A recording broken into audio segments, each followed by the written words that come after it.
하루는 미켈란젤로가 친구와 함께 길을 갔습니다. 길을 가고 있다가 큰 바위 덩어리를 만났는데 갑자기 미켈란젤로가 막 웃으면서 기뻐하면서 폴짝폴짝 뛰면서 심지어 춤까지 추는 것이었습니다. 친구가 이보게 도대체 자네 뭐 하는 건가? 아니 자네 여기 보이지 않는가? 이 바위 속에 다윗 왕이 보이지 않는가? 법궤가 들어올 때 너무나 신이 나서 춤을 추던, 그래서 바지가랑이가 벗겨졌던 그 다윗이 보이지 아니한가? 그러니까 친구가 보이기는 도대체 뭐가 보인단 말인가? 바위 속에 도대체 무엇이 있는가? 나는 이 바위를 다듬어서 춤추는 다윗 왕을 만들 것일세. 미켈란젤로는 그 길바닥에 내버려져 있는 바위 덩어리, 그 속에서 하나님 법궤 때문에 즐거워하고 기뻐하던 다윗 왕을 보았습니다. 그 다윗을 미리 보고는 아주 함께 춤추며 기뻐했던 것입니다. 자, 오늘 우리에게 주신 하나님의 말씀은 참으로 초라한 기도원을 들어 쓰시는 하나님, 그 하나님이 이 기도원을 들어서 도대체 얼마나 엄청난 일을 하실 것인가, 바로 그것을 미리 보시면서 초라하고 보잘것없는 지금의 이 기도원을 향하여 큰 용사여 라고 그렇게 불러주시는 그런 장면의 말씀입니다. 이 과정 가운데서 하나님은 소심하고 연약한 기도원을 세우시고 그에게 말씀도 주시고 표징까지 주시면서 담대한 믿음을 세워주십니다. 하나님 백성 이스라엘이 악을 행할 때 그때마다 하나님은 어떤 이방민족을 사용하셨습니다. 기드온 이 시대 때는 미디안의 손을 사용하셨습니다. 그래서 7년 동안 이스라엘이 고통을 당하게 하셨습니다. 그 고통이 점점 심하여서 이스라엘 백성들은 여호와께 부르짖게 되었고 그때 하나님께서 구원자를 세우신 사람이 기드온이었습니다. 자, 여호와의 사자가 기드온에게 찾아옵니다. 그런데 여호와의 사자가 기드온을 찾아왔을 때 이 기드온이 무엇을 하고 있었느냐면 오늘 본문 11절에 보니까 그가 참 형편없는 모습을 보여주고 있습니다. 포도주 틀에 들어가서 밀을 타작하고 있었습니다. 포도주 틀에 들어갔으면 포도 수확을 하고 거기에서 포도즙을 짜내고 포도주를 담그고 그렇게 해야지요. 그런데 왜 포도주 틀에 들어가서 밀타작을 하고 있는 걸까요? 미디안이 무서워서. 타작할 때 추수할 때 그때마다 메뚜기 떼처럼 미디안이 쳐들어와가지고 전부 다 가져가 버리고 짓밟아 버리고 그리고는 멸절시켜 버리고 그렇게 하니 그건 무서워서 포도주 틀에 숨어서 거기에서 그 조금 있는 그 밀을 지금 타작하고 있는 그런 초라한 모습을 보여줍니다. 이 얼마나 비참하고 어이없는 그런 모습입니까? 그런데 사실 이 모습은 굴욕감을 느껴야 할 이 꼬락서리는 사실은 지금 이스라엘의 모습을 고스란히 그저 단순히 기드온의 모습이 아닌 이스라엘 모습이 지금 바로 이러한 것이다 라고 하는 것을 고스란히 드러내 보여주고 있습니다. 자, 이런 기드온에게 여호와의 사자가 나타나서 주신 말씀이 오늘 본문 12절입니다. 큰 용사여 여호와께서 너와 함께 계시도다. 여호와의 사자는 이 기드온을 큰 용사여 라고 불렀습니다. 하지만 기드온은 원수인 미디안에 맞서서 그들을 대적하여서 싸우려고 하지를 전혀 그렇게 하지를 않았습니다. 그저 문제를 일으키지 않고 조용히 자기 밀을 타작하기만을 바랄 뿐이었습니다. 본문 15절입니다. 그러나 기드온이 그에게 대답하되 오 주여 내가 무엇으로 이스라엘을 구원하리이까? 보소서 나의 집은 므낫세 중에 극히 약하고 나는 내 아버지 집에서 가장 작은 자니이다 하니 여호와께서는 기드온에게 이스라엘을 구원하라 라고 명하시지만 기드온은 자기 집의 약함과 자신의 자금을 강조하면서 회피하려고 했습니다. 하나님께서 기드온에게 큰 용사여 그렇게 불러주셨다라고 한다면 그러면 너와 함께 하겠다라고 하는 그런 약속을 들었다라고 한다면 이건 정말 감격적인 일이 아니겠습니까? 그런데 기드온은 참 소심하고 연약할 뿐만 아니라 불평분자였습니다. 본문 13절입니다. 기드온이 그에게 대답하되 오 나의 주여 여호와께서 우리와 함께 계시면 어찌하여 이 모든 일이 우리에게 일어났나이까? 또 우리 조상들이 일찍이 우리에게 이르기를 여호와께서 우리를 애굽에서 올라오게 하신 것이 아니냐 한 그 모든 이적이 어디 있나이까? 이제 여호와께서 우리를 버리사 미디안의 손에 우리를 넘겨주셨나이다 하니. 이런 말입니다. 하나님, 내가 지금 항아리 속에 들어가서 면도날로 밀알이나 까고 앉아있다고 참 우습게 보이십니까? 나라고 이 꼴이고 싶겠습니까? 우리 지금 이스라엘이 지금 이 모양 이 꼴이 되고 싶어서 이렇게 된 것입니까? 아닙니다. 우리도 타작마당에서 탈산처럼 많은 그런 밀 쌓아놓고 타작하고 싶습니다. 아니, 하나님께서 살아계시다라고 한다면 어떻게 하나님의 백성이 이 꼴을 하고 살 수 있겠습니까? 출애굽을 하고 광야 여행을 할 때 하나님이 구름 기둥으로 불 기둥으로 인도해 주셨다. 이적으로 바위 위에서 심지어 물이 나게까지 하셨다. 수많은 대적들을 다 쫓아주셨다. 조상으로부터 들었습니다. 부모님으로부터 들었습니다. 잘 알고 있습니다. 하나님 살아계시면 기적이 왜 안 일어납니까? 지금 기적이 필요하지 않습니까? 지금 그렇게 따져 묻는 겁니다. 하나님 앞에 불평하는 겁니다. 기드온은 소심하고 연약한 성정의 사람이었습니다. 심지어 하나님에 대하여 불평이 많은 불평분자였습니다. 하나님이 그에게 나타나 주신 절호의 기회에서 솔로몬처럼 지혜를 구한 것이 아니라 그 절호의 기회에 불평을 일삼았습니다. 심지어 그는 믿지 못하고 의심이 많은 사람이었습니다. 이렇게 소심하고 연약하고 불평하는 이 기드온에게 하나님은 본문 16절에서 내가 반드시 너와 함께 하리니 내가 미디안 사람 치기를 한 사람을 치듯 하리라 약속해 주셨습니다. 하나님이 기드온을 달래시는 거지요. 달래실 뿐만 아니라 재차 야 함께 하겠다, 도와주겠다, 너 이기게 해줄게 확신시켜 주시고 힘을 북돋아 주십니다. 그럼에도 기드온은 그 말씀을 믿음으로 의지하지 않고 오히려 의심을 합니다. 말씀하신 이가 주님이신 표징을 보여달라 그럽니다. 본문 17절입니다. 기드온이 그에게 대답하되 만일 내가 주께 은혜를 얻어싸우면 나와 말씀하신 이가 주 되시는 표징을 내게 보이소서. 두려움 많고 심지어 의심까지 많은 기드온입니다. 이런 정도면 사사로는 함량미달이 아닐까요? 빨리 다른 사람 찾아보는 것이 더 좋은 일 아닐까요? 하지만 하나님은 이런 기드온을 결국은 사사로 세워서 사용을 하십니다. 하나님이 소심하고 약한 자, 불평하는 자, 두려움 많고 의심 많은 자를 어떻게 부르십니까? 어떻게 세우십니까? 큰 용사요. 하나님은 이런 기드온을 큰 용사여라고 부르셨습니다. 여호와의 사자가 이 초라한 꼴의 기드온을 찾아와서 큰 용사여 여호와께서 너와 함께 계시도다.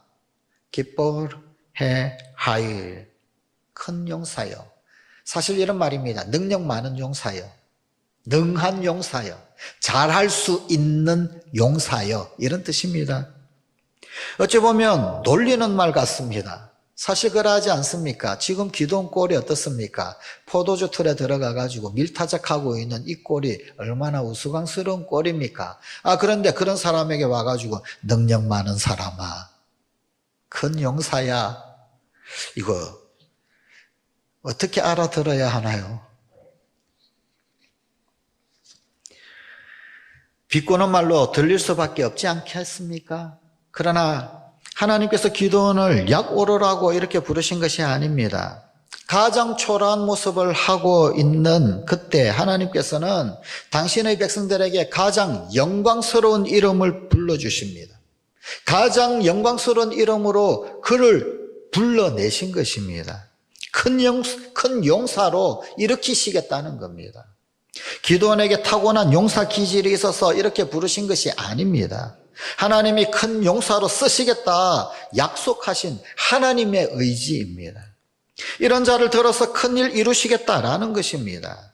현재 기드온의 모습은 참 작은 자입니다. 초라합니다. 비천하기 짝이 없습니다. 꼴불견입니다. 그 모습이 바로 이스라엘의 모습이기도 했습니다. 하지만 오늘 입고를 하고 있지만 내가 너와 함께함으로 말미암아 이 민족을 구원하는 큰 용사로서 너는 쓰임을 받게 될 것이다. 지금 하나님이 말씀하고 있습니다. 예수님이 갈릴리 바다에서 물고기나 잡고 있던 베드로, 그를 제자로 부르셨습니다. 그리고는 그 시몬이라고 하는 이름을 바꾸어 주셨습니다. 너는 반석이라, 너는 베드로라, 너는 게바라. 그러면서 3년 반 동안 주구장창 주님께서 그 시몬을 베드로라고, 게바라고, 반석이라고 그렇게 불러주셨습니다. 베드로 배운 게 많은 사람이 아닙니다. 가진 거 많은 사람도 아닙니다. 정치적인 영향력 있는 사람도 아니었습니다. 그렇지만 그의 헌신, 그의 눈물, 그의 피땀, 그 모든 것 통해서 앞으로 교회에 엄청난 반석 역할을 하게 될 것이다. 우리 주님께서 미리 보시고 그를 반석이라고, 너는 반석이라고 그렇게 불러주셨던 것입니다. 사실 그는 걸핏하면 넘어지고, 걸핏하면은 변덕을 부렸고, 걸핏하면은 자기 자신을 과신하는 그런 사람이었습니다. 바위와는 상관없는 오히려 모래알 같은 그런 성정의 사람이었습니다. 그럼에도 불구하고 주님은 끊임없이 베드로, 반석, 게바라고 그렇게 불러주셨습니다. 간음 현장에서 붙잡힌 여인이 있었습니다. 오늘은 이 남자, 내일은 저 남자, 그렇게 품에 안겨서 이리저리 밤을 지새우는 여인이었었습니다. 그녀에게 많은 사람들이 돌을 들고 와서 돌 던지려고 했습니다. 그 돌 던지려고 했던 뭇 사람들 다 떠나고 난 다음 주님은 이렇게 말씀하셨습니다. 나도 너를 정죄하지 아니하노니 가서 다시는 죄를 범하지 말라. 자기를 창녀라고 생각하고 살던 여인에게 아니다, 너는 가서 다시 죄를 범하지 아니한다면 너도 성녀가 될 수 있다. 주님께서 그렇게 그녀를 보아주신 것입니다. 주님은 오늘 우리들에게도 큰 용사여라고 불러주십니다. 사실은 비겁자요, 도망자인데 큰 용사라고 불러주십니다. 우리의 정체성을, 우리의 비뚤어지고 왜곡된 그 모든 자아상들을 바꾸어 주십니다. 큰 용사요, 큰 용사요. 감당하기 어려운 그 이름을 부여해 주십니다. 내가 너를 큰 용사 만들겠다고. 또한 하나님은 우리와 함께 계시다면 이토록 비참한 일이 왜 이 나라에, 왜 우리 민족 가운데 일어났습니까? 그렇게 항변하는 기드온, 그를 나무라지 않으셨습니다. 기드온을 책망하지 아니하셨습니다.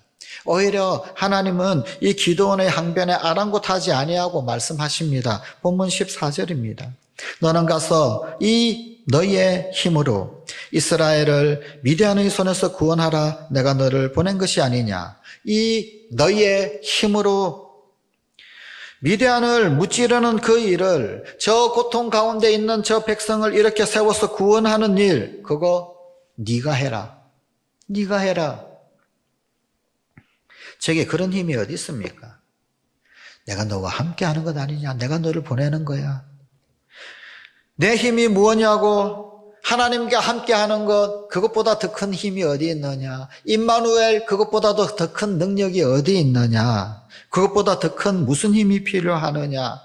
하나님이 나와 함께 하는 능력 말고 무슨 능력이 너에게 더 필요하냐.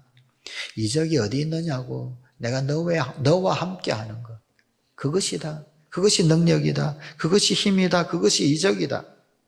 하나님이 너와 함께하는 그 이적을 네가 보면 네가 가는 그 곳곳마다 이적과 기사가 나타나게 될 것이다. 지금 그런 말씀입니다. 본문 16절입니다.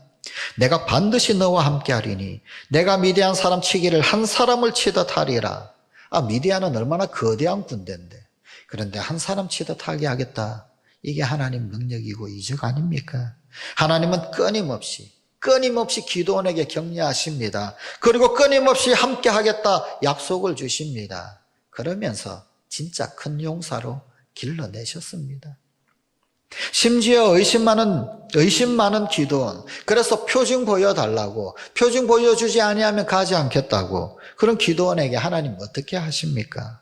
오늘 본문에 있는 17절, 18절, 하나님께서 내가 가서 내 힘으로 내 백성을 구원하라. 그렇게 했더니 기도원이 뭐라 합니까? 말씀하신 당신이 주님이라는 표징을 보여주십시오. 내가 집에 가서 예물 가져오겠습니다. 꼼짝 말고 여기 계십시오.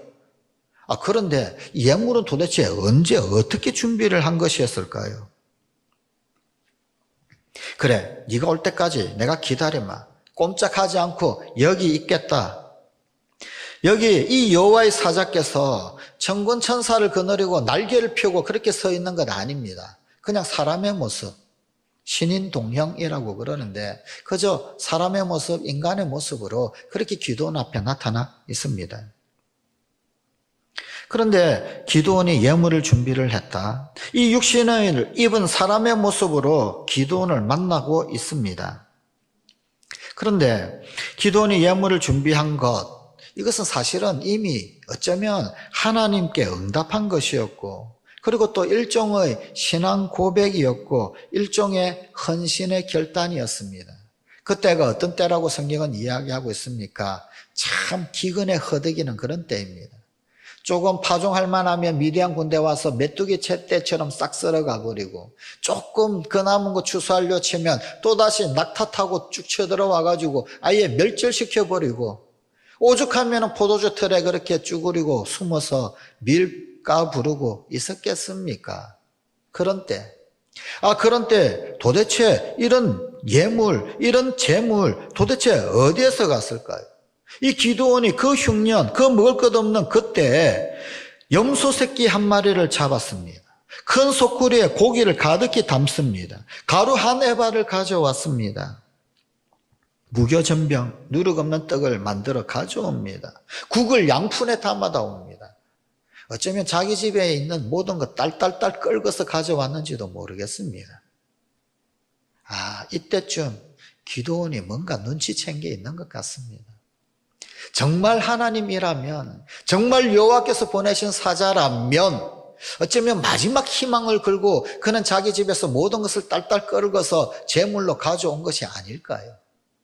마지막 기대, 마지막 기회 한번 투자하는 것이 아닐까요? 어쩌면 기드온에게 그만큼 절박함이 있었는지도 모르겠습니다. 마지막 지푸라기라고 하는 심정, 그런 것이 있었는지도 모르겠습니다. 표징을 보여달라라는 이 기드온에게 여호와의 사자가 어떻게 응답을 합니까? 20절입니다. 고기와 무교전병을 바위 위에 올려놓아라. 거기다가 국을 쏟아라. 여호와의 사자가 지팡이를 내밀을 때 불이 확 올라오더니 그 다음에 모든 재물을 다 불태워버렸습니다. 여호와의 사자는 그리고 어디론가 순식간 쑥 떠나버렸습니다. 성경을 잘 보게 되면 이상한 장면이 나옵니다. 여호와의 사자가 바위 위에 올려져 있는 그 재물, 거기를 향하여 지팡이를 내밀었습니다. 자, 그러면은 지팡이를 내밀면 불이 어디에서 나와야 될까요? 지팡이 끝에서 불이 확 나가야 되잖아요. 그런데 성경을 잘 보면 불은 어디에서 붙었습니까? 도대체 지팡이는 왜 내밀었는지 모르겠습니다. 지팡이와는 아무 상관없이 바위에서 불이 올랐습니다. 쇼를 한 걸까요? 멋있어 보이려고 지팡이를 내밀었을까요? 지팡이 내민 것하고 불 붙는 것하고 무슨 상관이 있었을까요? 아무 상관이 없지요. 무엇을 말하는 것입니까? 기드온아, 너는 지팡이에 불과하다라는 겁니다. 지팡이에서 불이 나오지 않습니다. 반석에서 불이 나옵니다. 바위에서 불이 나옵니다. 그냥 기드온, 너는 그냥 여호와의 손에 붙잡혀 있기만 하면 된다는 겁니다. 지팡이에서 불이 나가는 능력이 있어야 되는 것 아닙니다. 지팡이가 부싯돌 역할을 하고 막 그렇게 해야 되는 것 아닙니다. 하다못해 지팡이에서 어떤 가스가 확 나가서 불 붙이게 하는 그런 역할을 해야 되는 것도 아닙니다. 지팡이는 그냥 여호와의 사자의 손에 붙들려 있기만 하면 됩니다. 불은 하나님이 내시는 겁니다. 반석에서 불이 붙은 것처럼 지팡이와 아무 상관없이 불은 하나님께서 붙여놓으시는 것이더라 라는 겁니다. 그렇습니다, 여러분. 하나님께서 큰 용사가 되어주실 것이다 라고 하는 약속으로 내미는 그 지팡이를 내밀었는데, 그런데 지팡이 끝이 아니라 반석에서 터져서 거기에서 불이 붙었다. 이 반석이 누구입니까? 하나님은 우리의 반석이십니다.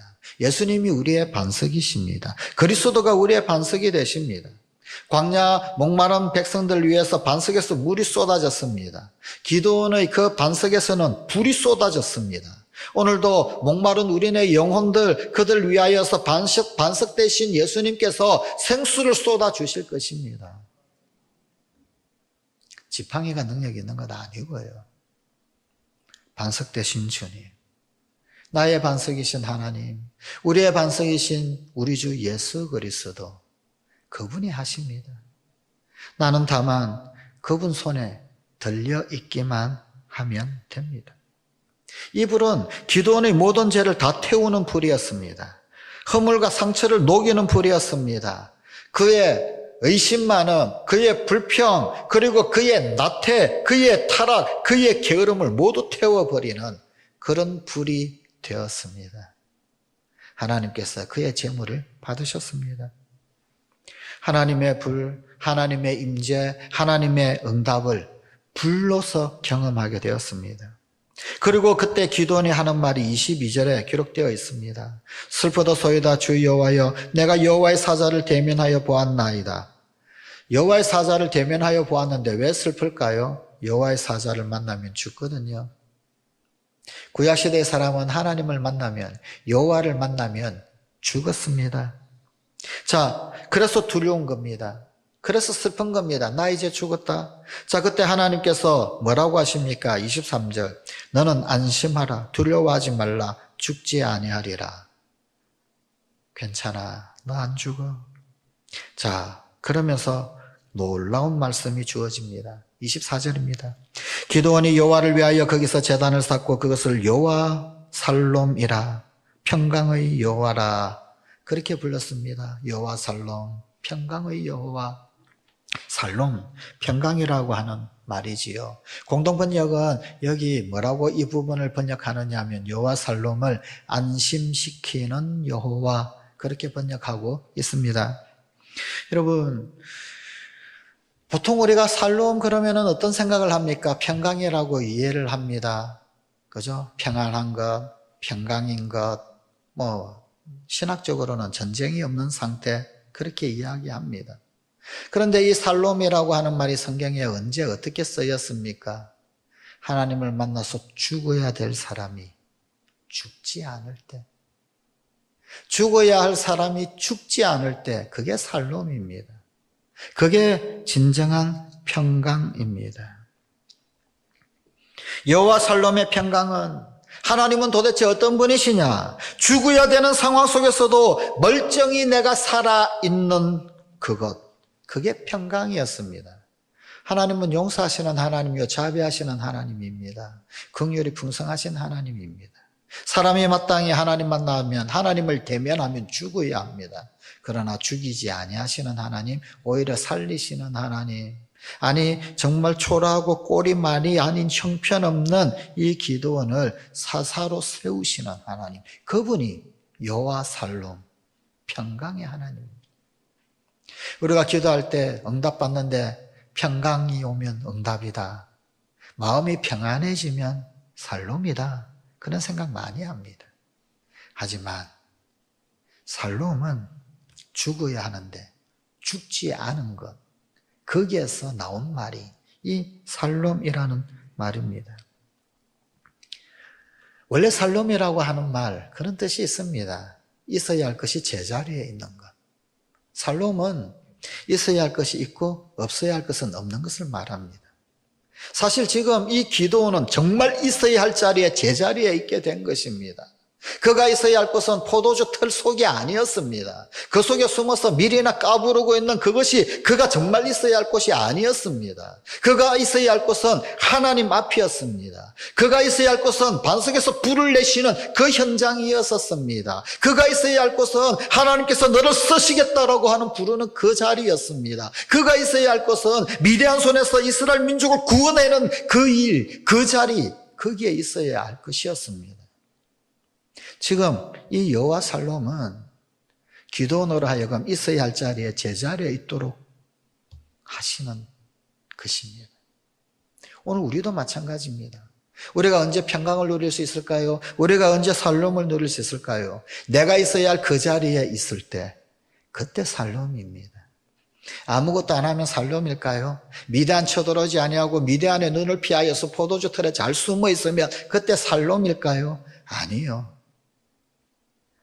미대한이 쳐들어오고 칼날을 쳐들어오고 낙대를 타고 쳐들어오고 메뚜기처럼 때로 와서 멸절시키도록 쳐들어온다 할지라도 그들을 무찌르고 그들을 막아내고 그 거룩한 영적 전쟁 가운데서 하나님 이름으로 달려나가는 것, 내가 있어야 할 그 자리에 있는 것, 그것이 살롬, 그것이 살롬입니다. 그렇습니다, 여러분. 하나님은 나의 평강이라. 드디어 이 기드온이 자기를 깨달았습니다. 하나님을 깨달았습니다. 사명을 깨달았습니다. 지금까지 기드온의 그 모습은 큰 용사라고 하기보다는 소심한 졸병에 가까웠습니다. 그런데 정말 있어야 할 자리에 있게 된 거예요. 정말로 큰 용사의 그 자리에 있게 된 것입니다. 그렇습니다, 여러분. 오늘 어쩌면은 우리도 그런 모습이 아닐까요? 그 옛날 이스라엘이 포도주 틀에 숨어서 타작하는 그런 모습이었듯이, 혹 어쩌면 오늘의 교회가 이 세상을 향하여 그런 모습은 아닙니까? 이 나라의 백성, 이 민족이 혹 그런 모습을 가지고 있는 것은 아닙니까? 포도주 틀에 숨어서 밀타작이나 하고 있는 신세. 정말 이 땅에 살롬이 일어나야 합니다. 그 살롬이 일어나기 위해선 오늘 이 땅의 성도들이 살롬을 회복해야 합니다. 있어야 할 자리, 그 자리에 있어야 합니다. 내가 여호와를 만나지만 죽지 아니한다. 아, 하나님, 내가 오해했습니다. 하나님은 힘 주시는 분이시구나, 능력 주시는 분이시구나, 참 초라하기 거지없는 쫄병 같은 나를 큰 용사라고 그렇게 불러주시는 분이시구나. 하나님 바로 알아야 합니다. 그때 진정한 살롬이 우리 가운데 나타납니다. 하나님 어떤 분이십니까? 참 지독히도 모자라는 우리를, 나를 큰 용사 삼으시는 분이십니다. 하나님은 불평분자도 하나님의 큰 용사로 삼으십니다. 원망하는 자도 하나님의 용사로 바꾸어 가시는 분이십니다. 기다려주시고 격려하시고 용기 북돋아 주시고 내가 너와 함께 하겠다라고 하시고 심지어 표징까지 보여주면서, 그러면서 쫄병을 큰 용사 만드시는 분이십니다. 오늘 우리 사랑하는 성관 가족들, 우리 하나님 앞에 다시 한번 여호와 살롬, 여호와 살롬이라고 진정한 고백을 드릴 수 있는 우리 성관 가족 되십시오. 마침내 기도원으로 하여금 이스라엘의 평강을 쟁취하려고 담대히 일어나게 하셨던 그 하나님이 오늘 이 나라의 백성도 일으키시고 교회도 일으키시고 우리 성관 가족도 일으켜 주시옵소서. 기도하십시다. 하나님, 여호와 살롬, 그동안 참으로 살롬을 많이도 오해하였습니다. 아무 일 일어나지 않으면 그저 평안히 잔잔히 잘 지나만 가면 그게 살롬인 줄 참으로 오해하였습니다. 오늘 쫄병이 큰 용사 되는 것이 여호와 살롬이고, 의심 많고 불평 많은 자가 하나님의 위대한 사사 되는 것이 살롬이고, 아무 증거 없던 내게 하나님 거룩한 증거 보고 듣고 손에 쥐게 됨이 살롬임을 다시 한번 깨닫습니다. 이 나라의 백성, 이 민족에 여호와 살롬이 임하게 하시옵소서. 이 땅의 교회들 가운데 여호와 살롬이 임하게 하여 주시옵소서. 우리 사랑하는 성관 가족들에게 여호와 살롬이 임하게 하여 주시옵소서. 우리 주 예수님 이름으로 기도드리옵나이다. 아멘.